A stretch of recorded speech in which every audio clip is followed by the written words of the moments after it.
Okay. Hi, my warmest greeting from the International Union of Architects. I'm Peng Tan, the UIA Secretary General. It is my great honor to be given this opportunity to introduce the two co-directors of our UIA New Indigenous People Work Program. Mr. Patrick Stewart from Canada. Hi, Patrick. Hello. Good afternoon. Hi. And Miss Elisapeta Heta from New Zealand. Hi. Kia ora. Hello. Hi. So the UIA work programs are very important parts of the UIA.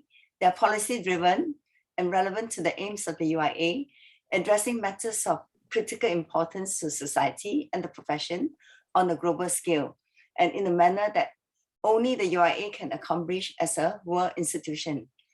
The UIA through the work programs also promotes the sharing of experience and tools across all the 5 regions to facilitate greater equity among its member sections and to encourage innovation and excellence in the delivery of the architectural services. So currently, the UIA has 10 existing work programs under 3 main themes covering architecture and society, habitat and public facilities. So the new Indigenous People Work Program was initiated by the Royal Architecture Institute of Canada, RIIC, presented by our Vice Presidents of Region 3, Sam Obo, and approved by the UIA Council. We're very, very excited about this new program, and it is very kind for RIIC that has offered to take up the responsibility to provide the necessary secretary support. And respecting and affirming the inherent foundational place and rights of all Indigenous peoples globally, as well as those outlined in the United Nations Declarations on the Rights of Indigenous People. The mission of the UIA Indigenous People Work Program is to create excellence and strive for advancements in the built environment by promoting awareness of the role of Indigenous knowledges and architecture in enhancing quality of life. This work program will provide the UIA and the global community with the requisite knowledge, skills, and resources to foster and promote the value of design and architecture based on Indigenous knowledge globally and advocate with and on behalf of Indigenous communities for a better world for all. And Patrick and Elisapeta, could you tell us a little bit more about yourselves and share with us why you decided to take on the responsibility as the co-directors of this work program? Can we start with Patrick? Sure. Okay. Thank you. I'm Wilsma. So you get Sigaram Hanak, Kuwutsik, Luugigyoo Nisga'a Nation,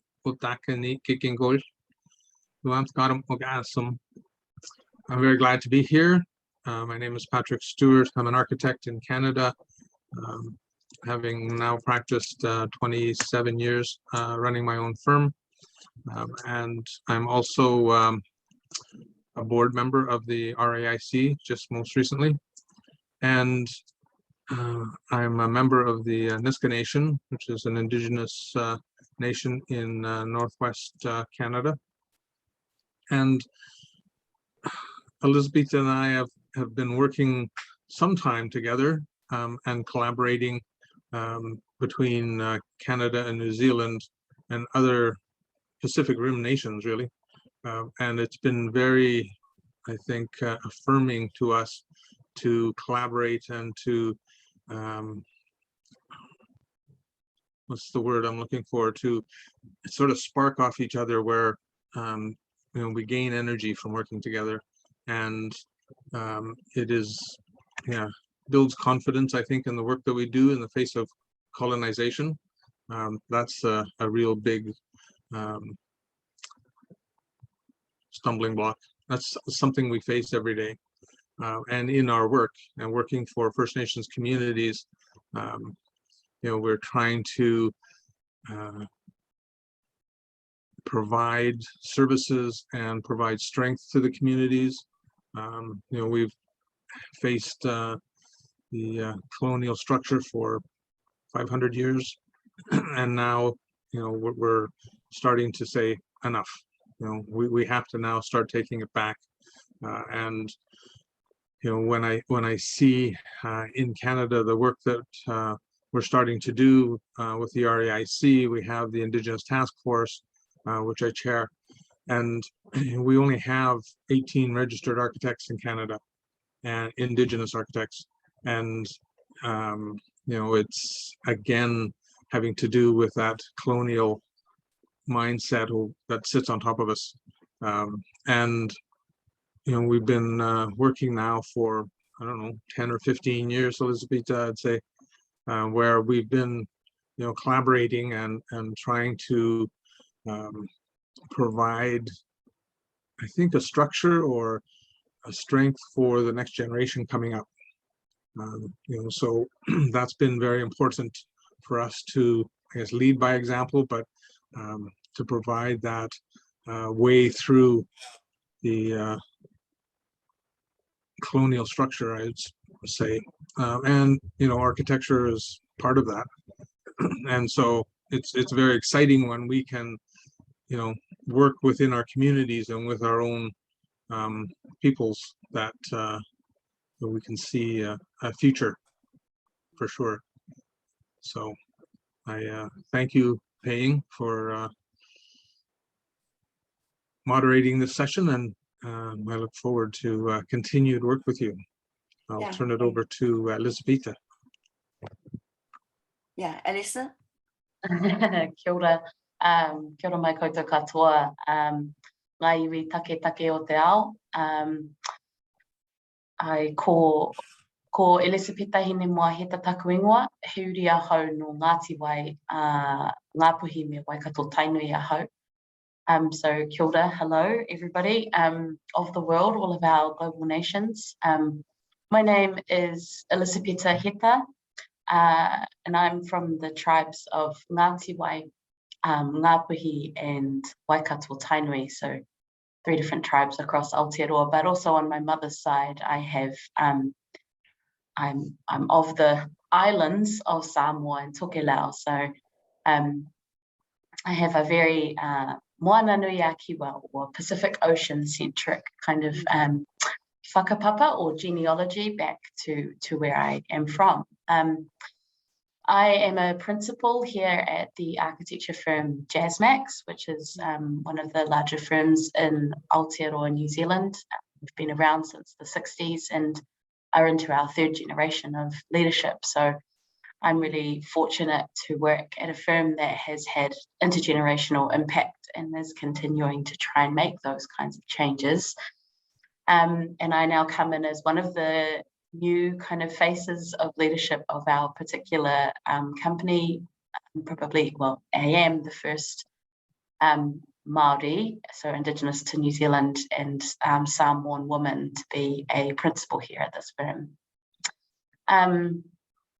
As well as Patrick, I also hold various positions outside of the company I work at. So I'm inside of the executive committee for a national group of built environment professionals. So we're called Ngā Aho.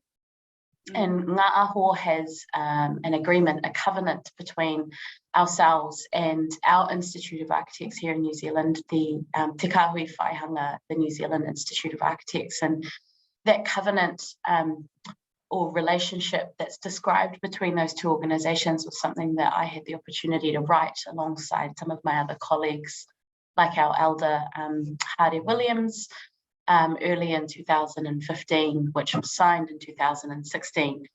And we believe that's a world first document that talks about the relationship between the Indigenous people and our institute.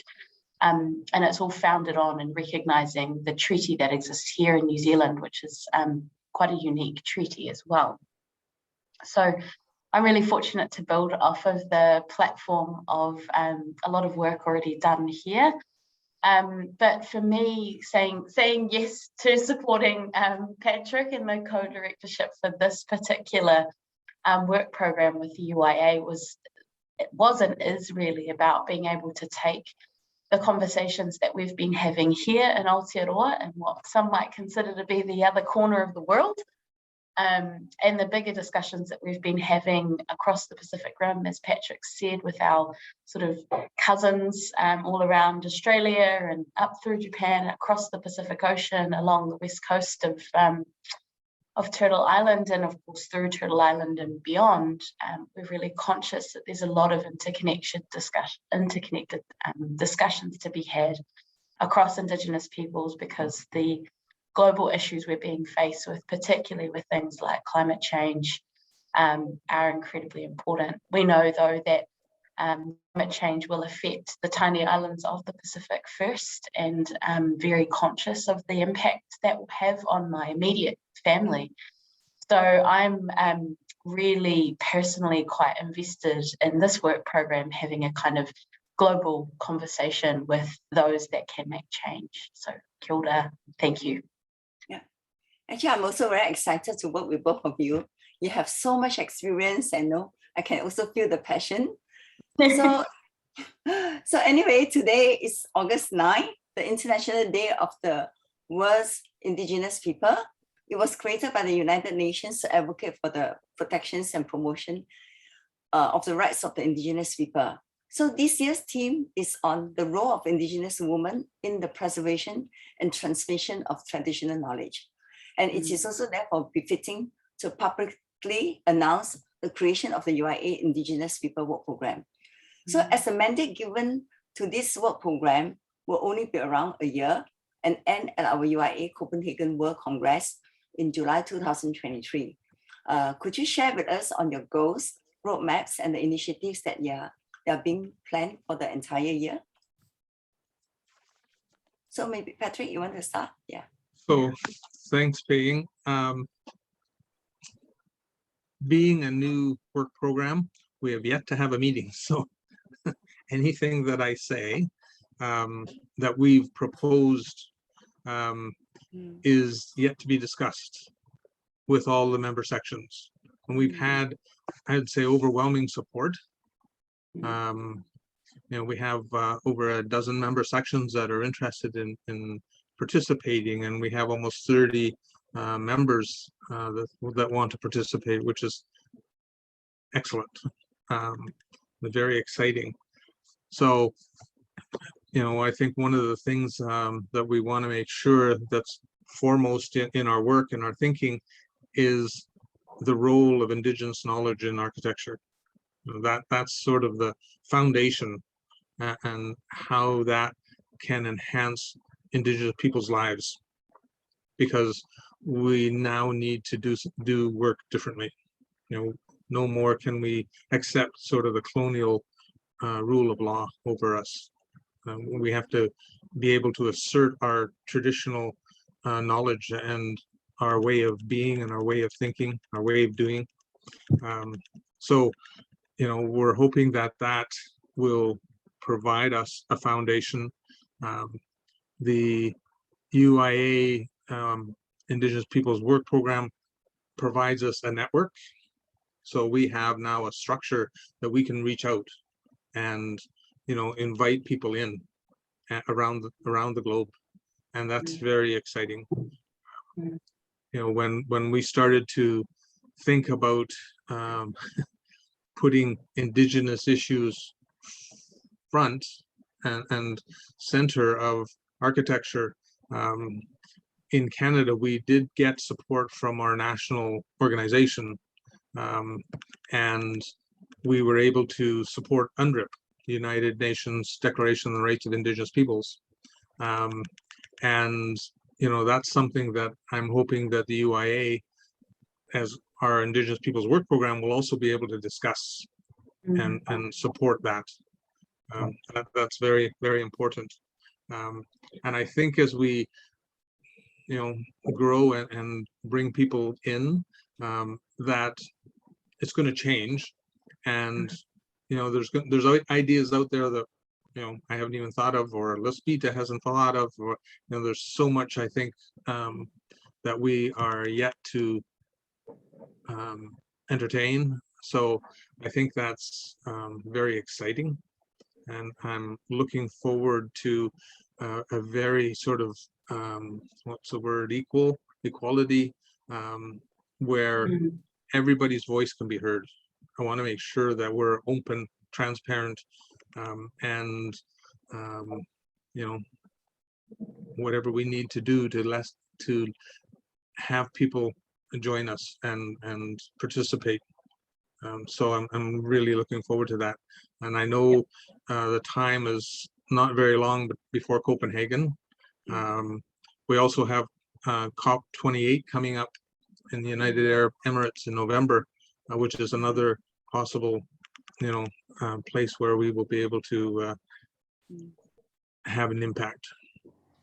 So I think there's much to be done, and I look forward to working with everybody in member sections.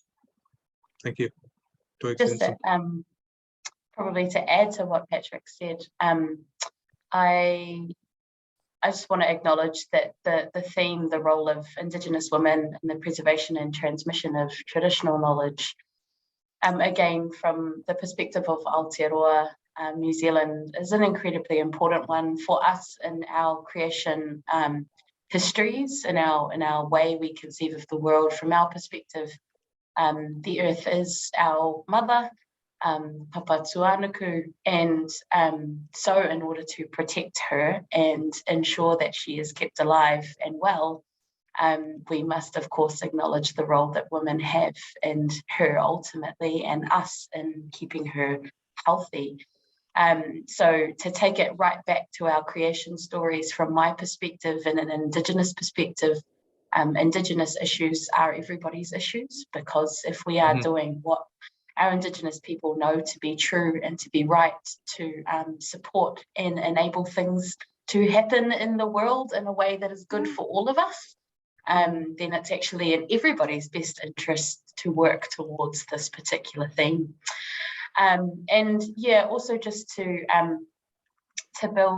build on what we're really hoping for within the work program and with the UIA. I know that the particular work program at the moment sitting within the structure of the UIA is technically for a year, but we would definitely have the aspiration that it continues on beyond this year, that there's momentum growing within the membership, within the discussions, and that we would love to continue to push and expand on the policy and the potential basically that the UIA have to continue to support Indigenous concerns across the globe. So those would be my two things, just to back up what Patrick said, that I think are really important for us to make sure they're kind of heard and are front and centre in our discussions heading towards Copenhagen and at Copenhagen. So yeah, thank you.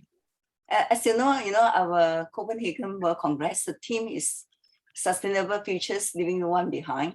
So we are very, very excited, for the work program to be able to cultivate some programs, and exhibition that you can share your knowledge with in a much wider platform with the entire world.